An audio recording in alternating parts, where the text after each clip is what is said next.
Welcome to the Loved Called Gifted podcast. This is your place to come for musings about spirituality, identity and purpose. I'm your host, Catherine Cowell.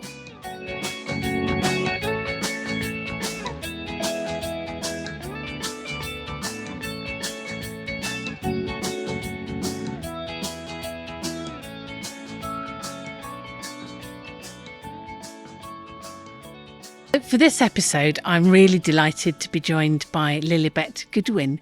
Thank you ever so much for doing this, Lillibet. One of the things that I often do on the podcast to invite people to talk about the things that they are passionate about, things that they feel called to do. And quite often I'll meet somebody or spend a bit of time with someone and think, I can tell that you've got a real passion for that. And that makes me really curious to hear your story, really. So do you want to tell us a little bit about yourself? I am 18. My mum is the pastor of my church. I have 6 siblings and my youngest 2 siblings are actually adopted. I'm currently in sixth form and I am studying psychology, drama and health and social care. Excellent. So your youngest 2 siblings, can you remember when they came home? My second youngest, I remember meeting him, but I don't remember the day he came home. He just kind of was there in my memories. I don't really remember a time without him because I think I was in year 3 or 4 when we adopted him. You don't remember much more before that, do you? Me and my mum were talking about it before we did this, actually. It made me a much more inviting and open-minded person. It did change the way it is. It made me welcoming, which is how I'm doing what I'm doing today. Yeah. What is it that you think about having adopted siblings that has opened up that welcoming in you? Well, whenever I tell people my age about it, they're always like, oh, that's mental. You just invited 2 people into your house. But for us, it was never really a question of should we do this? It was a question of why are we doing this? And then when Mum explained their situation, it made us empathetic toward them and we understood.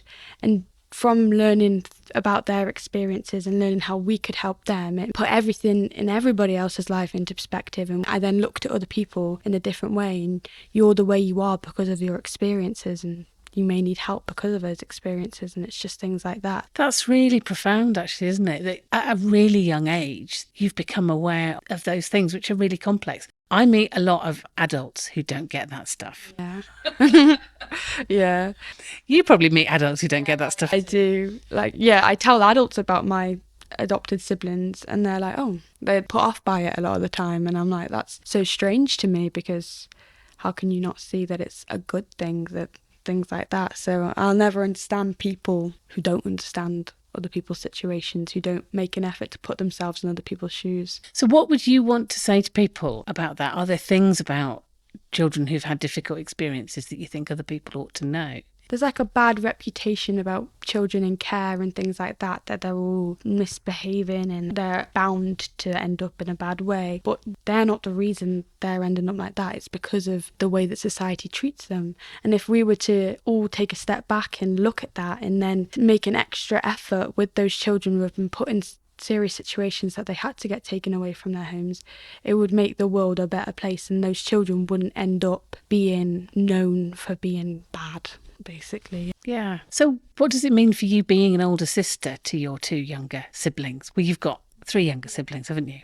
I have older siblings myself, but being an older sister to little ones, I've watched them grow. I've helped to look after them and stuff. I'm at home babysitting a lot because my mum's a busy woman. She's a pastor of a church. And I feel like it's such a privilege, really, to get that experience to look after children who aren't mine as well. You get to see it from a better perspective. It's such fun, but it can also be oh, I never get to get away because I've grew up with 5 siblings and being one of the older ones was annoying because you always looked up to but never given any excuses or anything, whereas the little ones, you saw them getting away with things and you were just oh, that's so annoying. Why do I not get that? Because I was turning 3, I had my younger brother, so I've never really experienced being the youngest, so I've always kind of been older than someone, but I had 2 older siblings, so I did get to be younger. But I was never the youngest, really, from my memory. But it can be fun, but it can also be I want to parent these kids myself because they're getting away with everything that I didn't get to get away with, and it's just irritating, but yeah. So would you be stricter, do you think? I don't know. I say that I would be, but it's more frustrating. I'm just trying to do my work here, guys, and then being annoying, and I'm like, oh, get out. But my mum's like, no, it's everybody's space. And I'm like, oh yeah, I get that, but I want this space right now. It's just, I don't think I'd be stricter, but I do think there's certain things that because I'm my age, I just want things to go my way. And because I have younger siblings, they're not going my way. So that's basically what I mean when I say I'd parent them differently. I'd just make everything go my way. But yeah. So how do you get space when you need it? A lot of the time I just go into my bedroom. I'm quite introverted, so I do prefer my own space. Sometimes I'll go to my grandparents because they live next door. Yeah, I don't find it too hard because we have quite a big house. And I'm lucky for that. I'm very privileged in the fact that I do have my own space and a lot of people don't. Yeah. So what are you planning to do next year? In September, I am going to Derby University to study creative expressive arts through health and wellbeing, which is essentially art therapy. So it's using all the different types of arts and taking it and using it as a way to therapize someone, yes. Cool. So what is it about art that you love? I love art because it's a way of expressing yourself and helping another person express themselves. So a lot of the time I can get quite stressed or anxious, and a way that will calm me down if something's going on is painting or crocheting. I love to crochet and knit, and just expressing myself in a way that isn't black and white and taking my feelings and putting them out there. And I love being able to do that with other people as well. So I work in an after school club, and when we're doing arts and stuff, I just love watching all the kids use the paints and in their different ways, and it's just something that brings me a lot of joy to do. So. Yeah, you made us some amazing crocheted flowers for our wedding. They're beautiful. I loved making them because it's a way of expressing myself, and I thought it's beautiful. So yeah, I wonder how much of that for you comes with being an introvert, that there is, when you're doing art, you take a lot of time, don't you, over expressing something? Yeah, I love to be by myself. So if I take myself away to express it by myself, I just enjoy creating something. And it's just, I don't know, putting all my feelings down that I might not want to say out loud. It's really, effective, I find. Yeah. And you find that with the children that you work with too? Yeah, I find that if someone's feeling stressed and you say, oh, do you want to get out the paints? Then they all get excited and then they get it all over themselves, but they've had a good time and you can see that they're getting it out. They're getting everything out from the day. They've spent all day at the school, and I just think art is such a great way to unwind as well. So what are you hoping to do after university? So I actually plan to get a PGCE and to then do teaching, but then I would get a specialisation in special needs and I would do art therapy for special needs children in schools. Fantastic. And that's the thing that I thought, it'd be really interesting to hear about your journey towards wanting to do that. So when was the first time that you spent time with children with special needs? Yeah, I think I was in year 6. I was 12, 13, and me and my mum went to the school I actually work at now, but the school I'd gone to when I was younger for a summer fair. And we met up with some of my mum's friend Kathy and her son Guy. Guy has severe autism and is non-verbal, and at the time I had never met anybody like this before.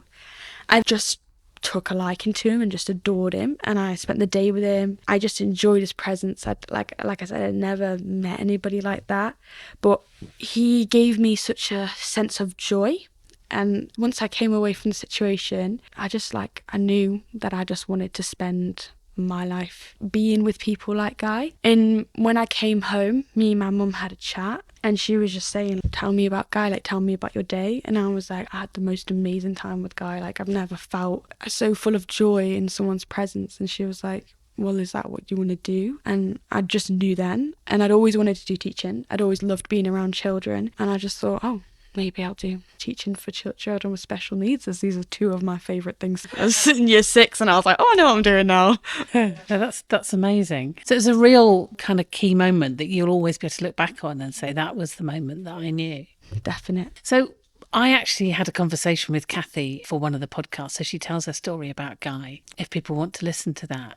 Have you spent time with other young people with special needs at this point? Not at that point, but now I have. So In year 12, I went to the school Kemble.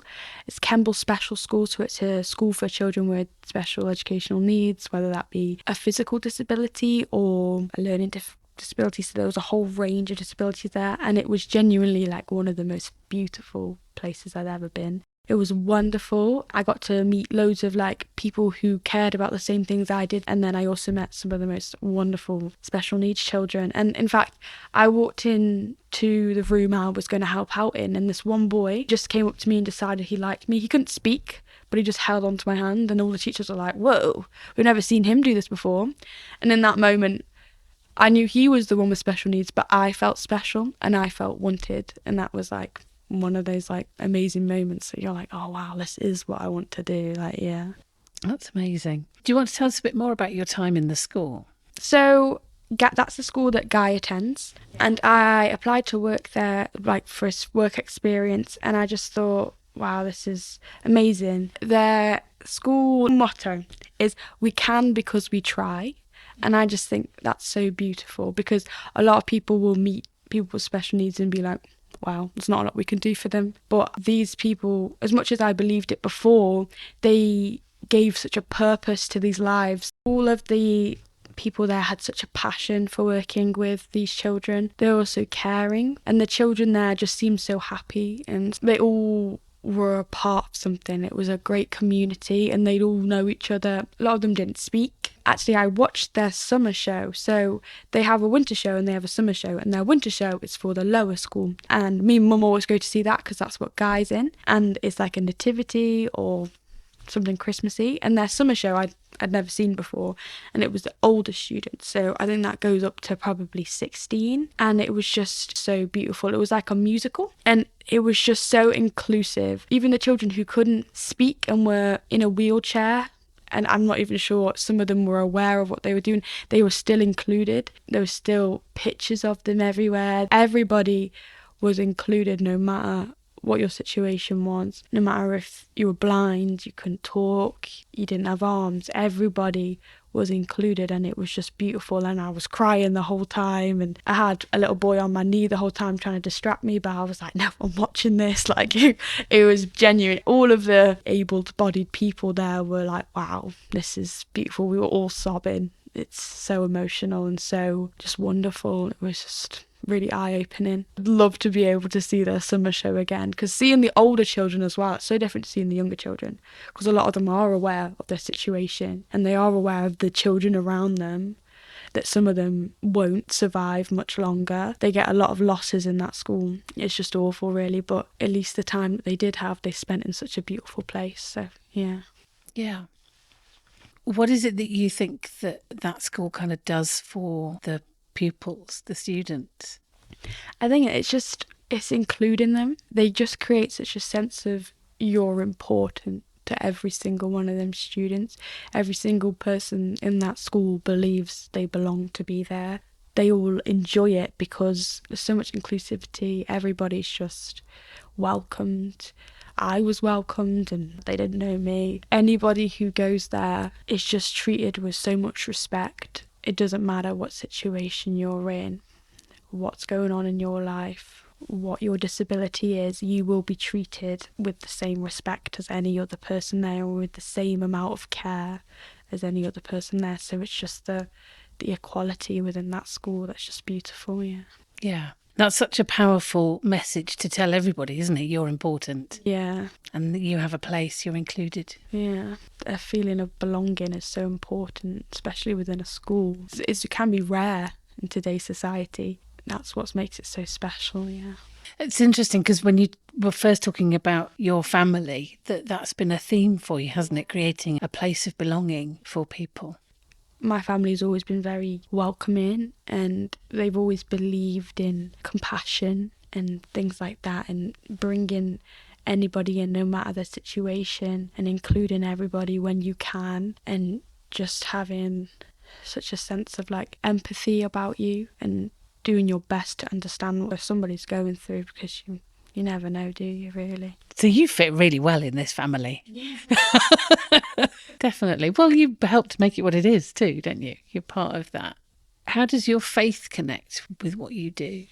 Well, I've always been a part of a church. My mum even runs the church that I'm in now. We church planted, and it was a big effort for everybody who was there from the beginning. But because it's always been something that I had known was God, when we began to church plant, I was someone who served and welcomed. It never really felt like something that I was being served and welcomed into, and I kind of lost a sense of who am I within this. I just thought I'm here to just do it for everybody else. And then because of my interactions with Guy and Kathy, my mum decided to invite Kathy to church, and Kathy came, and so did Guy. And Guy is where I found my belonging. I realised God is guiding me through looking after Guy. I knew who I was when I was looking after Guy, because it gave me an opportunity to find myself and figure out what I wanted to do. And it really built my faith up. And I knew then that caring and serving is what I was supposed to do. It wasn't what I was being forced into doing because of I was part of the church plan. It was what I was put there to do, and it was what my God journey was about, helping other people and caring for other people. So what was the part of yourself that kind of felt like it came alive? I'm not really too sure, I don't really know. I came away after spending that time with Guy in church and just feeling that positive about church in a way that I'd never felt before. Because church had just always been something I'd done. It's not something I'd wanted to do. It's kind of like school. It was just something that happened on a Sunday. I always believed in God. I've never not believed in God. But it was Guy being there created a reason for me to be there. And that's how I then was able to find my relationship with God. Because I wasn't just there because Mum told me to be. I was there because I wanted to be there. So, yeah, that was the difference for me. Yeah. So suddenly you sort of felt much more centred in yourself, maybe? Yeah, I was just more sure of who I was and where mine and God's relationship was going and what he wanted me to do. Yeah. So what's being with God like for you? There's not like a sense of, oh, he's here. It's a sense of I'm doing this because God wants me to do this, and that's what God thinks is right for me. I mean, I'm not super developed within my faith. That's something I can admit. I'm doing Bible studies. I did Alpha last year. I'm trying to figure it out.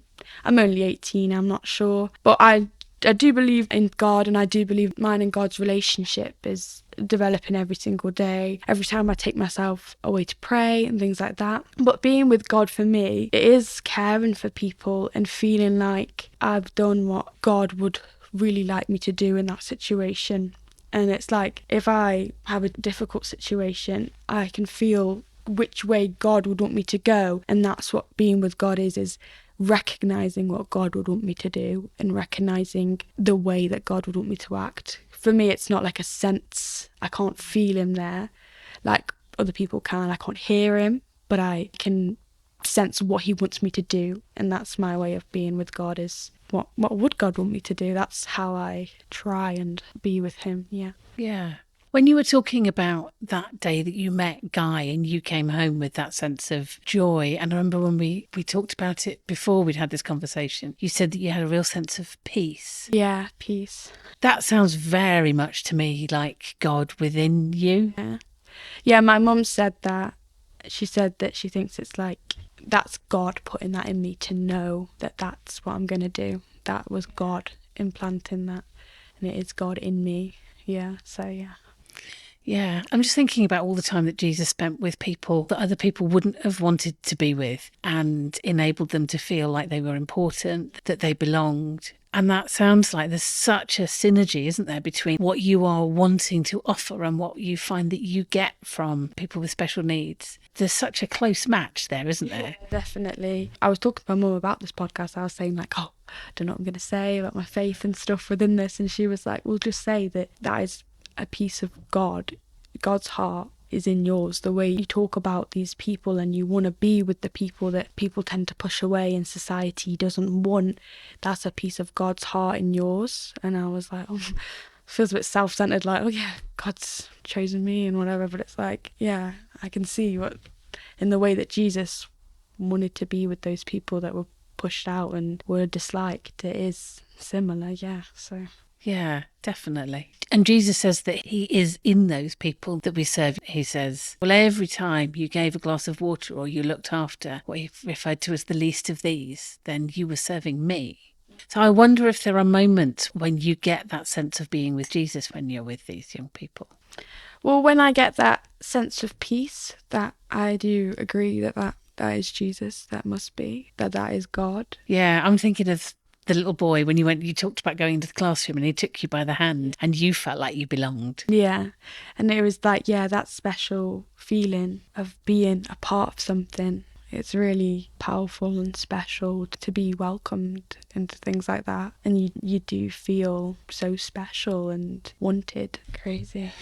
So it really sounds to me like Jesus was welcoming you. Yeah. Through that little boy, and that you welcome people. And I know that your friendship with Guy has just made such a big difference to the whole of that family. Yeah. One of the ways I think that God has worked through me is in bringing Kathy into church, because through me she felt comfortable enough to bring Guy to church, because for Kathy she couldn't bring him to many places. It was just too difficult. She wasn't sure if people were going to welcome him in, but she knew that I was there and she trusted me, and that sense of trust that she gave to me made me feel even more sure that I could do what she wanted me to do. And in those 2 hours that I became Guy's carer, it gave Kathy a freeness to be with other people, and she got so much love and so much comfort and support from that church that now it's one of her favourite times of the week, and she is now baptised, and so is her daughter, who joined church because of Kathy being like, it's great, come, please, and they're both baptised and they both have a strong faith and they are both following Jesus. And one thing she said is that being able to be comfortable within church is that she needed a catalyst, and that catalyst was me. Yeah. And I gave her the opportunity to come and be a part of something that now has changed her life. And I know it sounds like I'm tooting my own horn a bit, but I hadn't realised the impact I was making by just looking after someone who made me happy. Yeah. It was almost selfish, because I loved being with Guy. I was like, yeah, give him to me. I love chilling with this guy. But it has really impacted. I think that was God working through me to impact these people's lives as much as it's impacted mine. He's used me to give this family a church family. So, yeah. Yeah, and that's really special. And they are such a blessing, aren't they? Kathy's been a huge blessing to me. Yeah, they're such beautiful people. Kathy always, whenever we have a chat, makes me feel so good about myself. She's such a positive person. You end up talking to her and then you come away like, oh, I'm wonderful, aren't I? You're just like, because she's just so positive. And yeah, I remember at the time of Kathy first joining, I was quite low because I had issues going on at school, and I'd speak to Kathy on the Sunday and I would just be full of sunshine. I'd come away from it feeling so much better about myself, so much more positive, because she believed that I was beautiful and that made me believe I was beautiful. So, yeah. There's a lot in that, isn't there, about community and family and all of those beautiful interactions that you get so much from being with Guy, and he gets a lot from being with you, and Kathy gets such a lot from. It's wonderful, isn't it? How love just interweaves in all of those relationships. It's amazing. Yeah, all the bonds within that are just so beautiful, and there's so much love, yeah. Did you have other things you've not had a chance to say? Because I know you put a lot of work into prepping for this. What do you think God feels about people with special needs? I believe that God believes in inclusivity and that love should be equal for everyone, and that every single person was created in his image. So everybody is just as beautiful as each other and everybody is equal. And that I truly believe that it can be easier to see God in those pure people with special needs who have that naivety and that purity about them, because they're just pure. They have such a beautiful sense of purity that you don't see in people who are more able-minded and don't have those things, because the society, it seeps in. You get these negative thoughts, you think things like that. But those people who, like Guy, he knows the world black and white. He sees it as it is. He sees the beauty in the world that we sometimes struggle to see. I think there's a reason to remind us that there is a simpler way to live. They are different, and that the world would be boring without the difference as well. So not only are they pure and not only are they beautiful in that sense, but without the difference, the world's boring, isn't it? That it's important that we have the difference in the world, otherwise we'd all be the same. That would be pointless, wouldn't it? So yeah. It would. How do you think you've been changed in your view of the world by working with these people?